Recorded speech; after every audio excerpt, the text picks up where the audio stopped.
Om Swastiastu, kembali lagi bertemu dengan Bapak Agus. Selamat datang di channel Pak Guru. Hari ini Pak Guru ingin membagikan pelajaran agama Hindu semester 2 untuk kelas 5 SD. Materinya adalah Pancayatnya, Tridana, dan Sejarah Agama Hindu. Mudah-mudahan anak-anak berkenan untuk menonton video Pak Guru.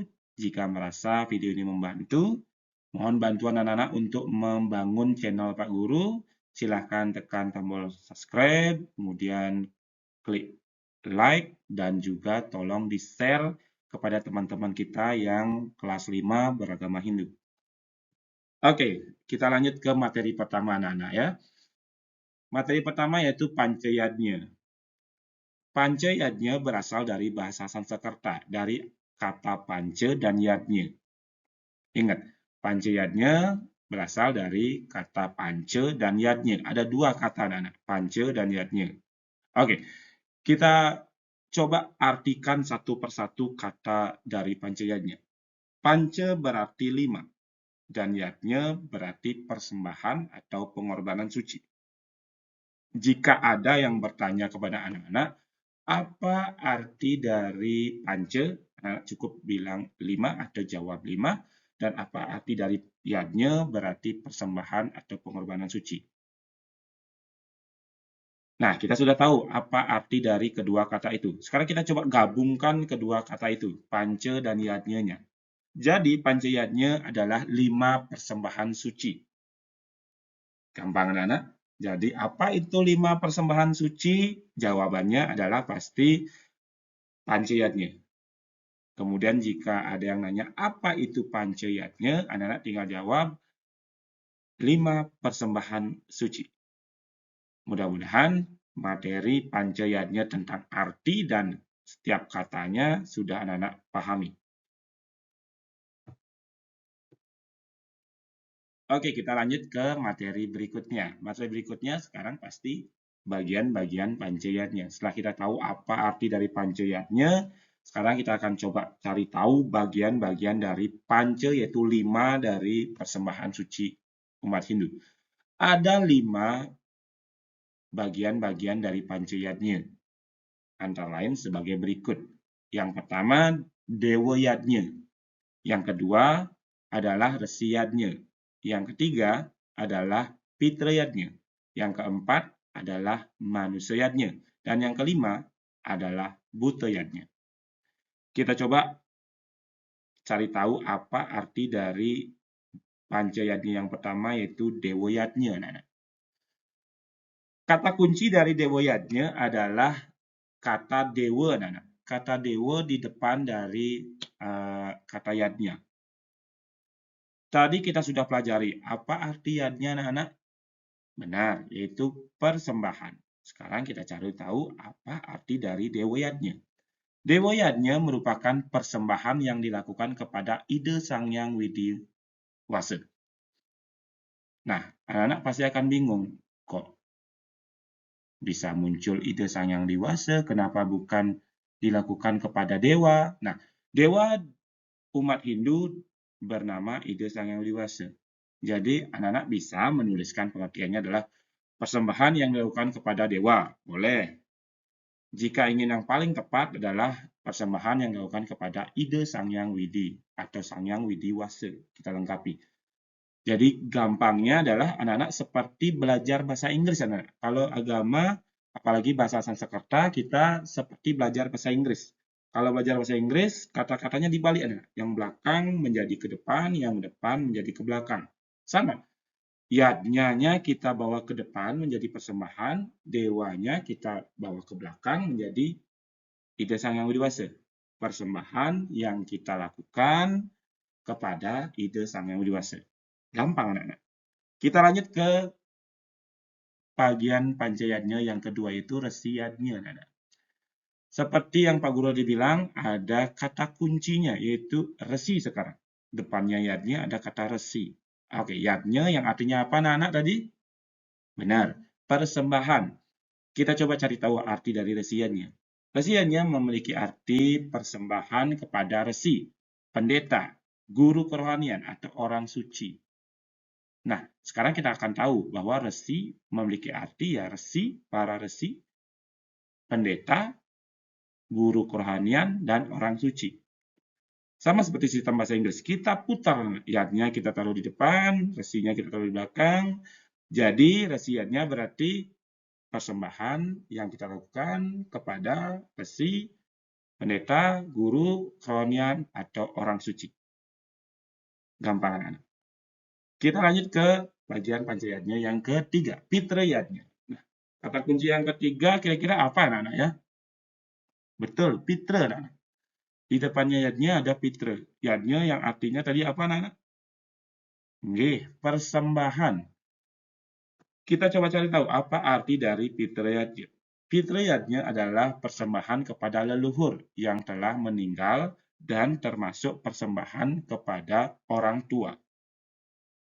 Jadi kita sudah tahu arti kata pitra di sini berarti leluhur anak-anak. Jadi kita putar yadnya kita taruh di depan, pitranya kita taruh di belakang, jadi persembahan yang dilakukan kepada leluhur atau orang tua kita. Kita coba di bagian-bagian pancayatnya yang keempat anak-anak. Yang keempat ada manusayatnya. Kata kuncinya dalam manusayatnya adalah manusia. Manusia kalau kita artikan dalam bahasa Indonesia artinya manusia anak-anak. Gampangnya ya manusianya adalah persembahan kepada sesama manusia. Karena yadnya artinya persembahan, manusia yang artinya manusia. Jadi persembahan yang dilakukan kepada para manusia atau sesama manusia. Dan yang kelima, buta yadnya. Kata kuncinya adalah buta. Yadnya yang artinya persembahan. Jadi kalau kita balik posisi kata-kata buta dan yadnya menjadi arti persembahan yang kita lakukan kepada para buta kala. Buta yang berarti makhluk halus atau makhluk gaib yang tidak bisa kita lihat, yang derajatnya atau posisinya lebih rendah pada manusia. Agar mereka tidak mengganggu manusia di kehidupan yang nyata ini, agar mereka tetap damai di kehidupan mereka di kehidupan yang tidak terlihat, kita baturkan persembahan seperti anak-anak sudah membantan masegah. Masegah itu untuk para buta kala anak-anak. Mecaru itu untuk para buta kala. Jadi kita berikan mereka persembahan agar mereka tidak mengganggu kita. Jadi gampangnya jika anak-anak ada yang menanyakan apa itu persembahan yang dilakukan kepada Sang Yang Widiwasa dalam pancayatnya, anak-anak cukup jawab dewayatnya. Ada tulis jawabannya dewayatnya jika ada ulangan. Kemudian apa yang disebut dengan persembahan kepada resi, pendeta, guru rohanian, orang suci? Jawabannya pasti resiatnya. Kemudian yang ketiga, ada yang bertanya apa itu persembahan kepada leluhur kita dalam pancayatnya? Jawaban anak-anak pasti pitrayatnya. Hati-hati dalam penulisan pitra anak-anak karena ada huruf mati dua yaitu T dan R. Jadi hati-hati. Kemudian yang keempat, ada yang bertanya mungkin apa itu persembahan yang dilakukan sesama manusia seperti otonan mungkin, potong gigi, pawiwahan atau menikah. Itu disebut dengan manusayatnya. Dan yang kelima, apa itu persembahan kepada para buta kala? Jawaban anak pasti yaitu butayatnya. Nah, jika masih merasa kurang paham, anak bisa putar lagi video ini. Ulang lagi ditonton. Kemudian coba juga buka buku-buku agama kita di sekolah, cari tahu apa pengertiannya, dan pahami perlahan-lahan. Jika anak-anak merasa sudah paham dengan materi bagian-bagian pancayatnya, Pak Guru akan lanjutkan ke materi berikutnya. Nah, di yadnya tidak hanya terdapat pancayatnya aja, anak-anak. Ada yadnya yang berdasarkan segi waktu pelaksanaannya. Anak-anak. Terdapat dua jenis anak-anak yadnya, yaitu nityayatnya dan naimittikayatnya. Pak Guru, apa arti dari nityayatnya? Oke, kita akan bahas sekarang, anak-anak. Nityayatnya adalah persembahan yang dari segi waktu pelaksanaannya dilakukan setiap hari. Jadi yatnya yang anak-anak lakukan atau persembahan yang anak lakukan adalah bertahap, yaitu setiap hari. Hari ini anak lakukan, besoknya lagi anak lakukan, besoknya lagi anak lakukan. Jadi berkelanjutan, setiap hari anak lakukan, berulang-ulang. Contohnya apa Pak Guru? Contohnya paling gampang adalah Banten Saiban. Mungkin anak-anak Pak Guru Sudah ada yang ditugaskan oleh orang tua atau sudah berani mencoba sendiri untuk membanten saiban atau banten segahan atau mesegah. Kedua hal ini, kedua contoh persembahan ini anak lakukan setiap hari. Hari ini anak membanten saiban dan mesegah, besoknya pasti juga melakukan banten saiban dan mesegah. Kecuali anak-anak mungkin lagi sedang ada halangan, baik itu berduka maupun ada halangan yang lainnya. Tapi diusahakan tetap melakukan kegiatan persembahan nityayadnya. Kita lanjut ke materi yang berikutnya, ada yang namanya naimitikayatnya. Naimitikayatnya adalah persembahan yang dari segi waktu pelaksananya dilakukan berkala, anak-anak. Secara berkala. Tidak setiap hari dilakukan. Mungkin setiap seminggu sekali, atau setiap 1 bulan sekali, atau bahkan setiap setahun sekali, atau bahkan puluhan tahun sekali. Contoh gampangnya adalah odalan, anak-anak. Odalan di puranya anak-anak atau di pura orang lain, itu tidak dilakukan setiap hari, anak-anak. Ada kurun waktu atau ada hari tertentu, ada hari baiknya, hari sucinya yang dilakukan oleh orang-orang dalam melakukan odalan di puranya. Di odalan itu pun juga bantennya tidak sesederhana banten saiban ataupun segah saja. Ada banten-banten besar yang membuat hal ini, odalan ini, tidak bisa kita lakukan setiap hari. Selain waktu yang perlu, dana juga yang perlu banyak, dan orang yang perlu banyak juga untuk melakukannya. Tidak bisa satu orang saja melakukan odalan. Perlu banyak orang yang terkait dalam odalan ini. Kemudian salah satu contoh lagi itu mecaru. Mecaru adalah penyucian tempat atau lahan atau wilayah di suatu tempat. Contohnya mecaru di rumah anak-anak. Nah, mecaru ini tidak dilakukan setiap hari. Mungkin ada rentan waktunya, ada yang mungkin 10 tahun sekali, atau ada yang 5 tahun sekali, ada bahkan yang puluhan tahun sekali, tergantung dari tingkat dari bantennya, anak-anak.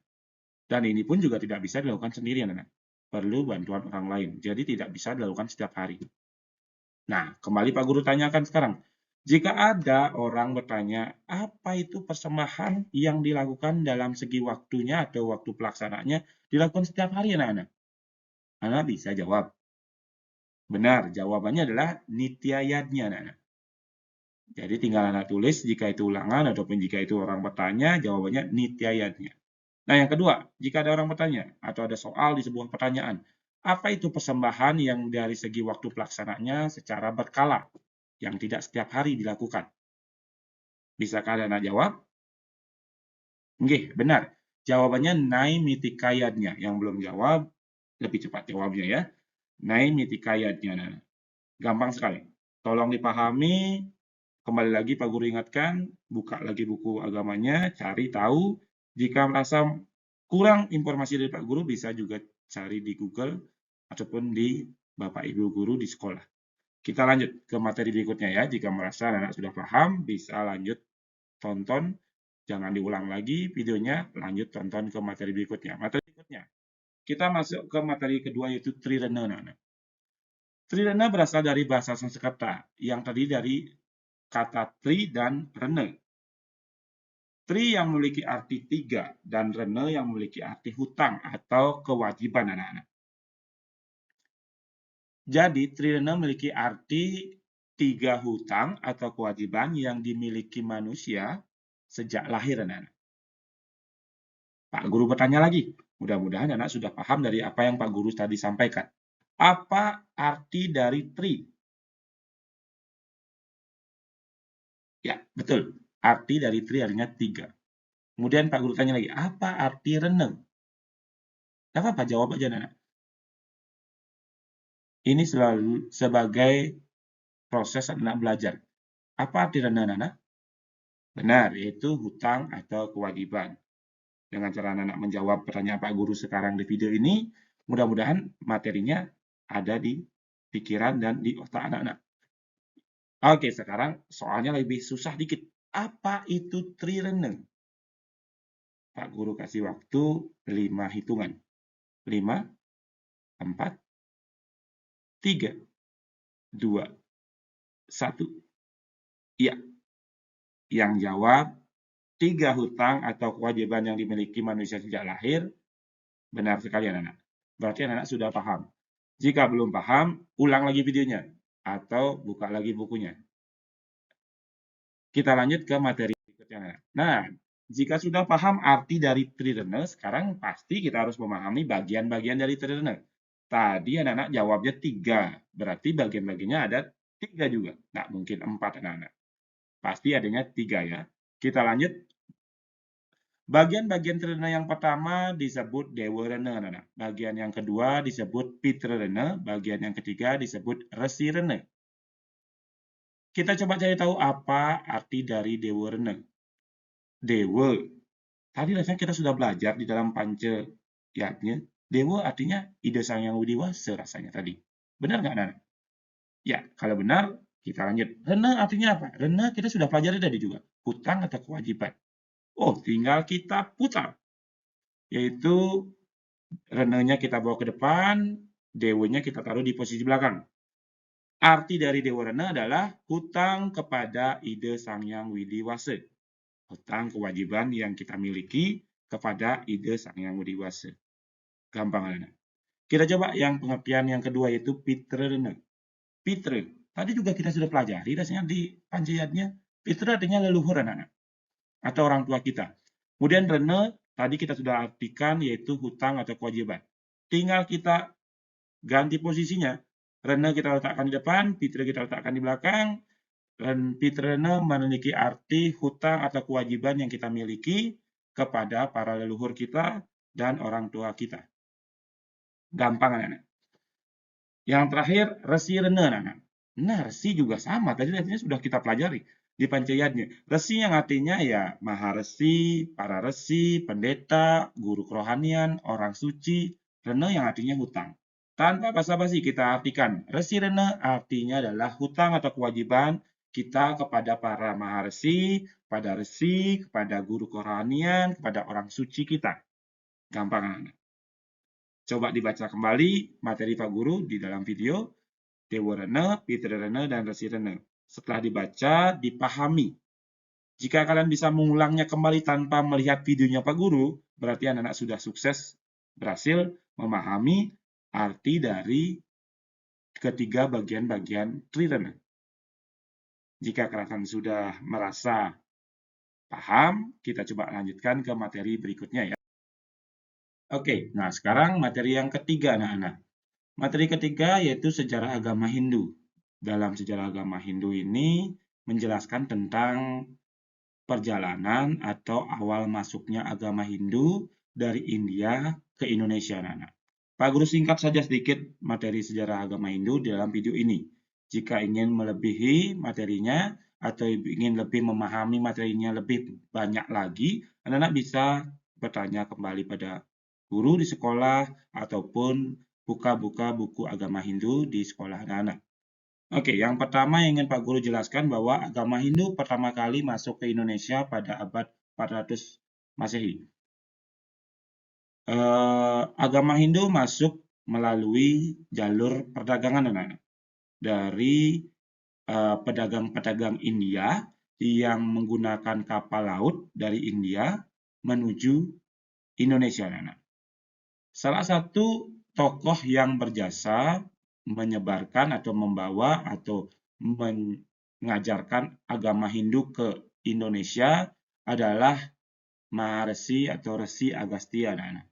Beliau menumpang di kapal dagang pedagang-pedagang India, kemudian turun di Indonesia untuk menyebarkan atau mengajarkan ajaran agama Hindu.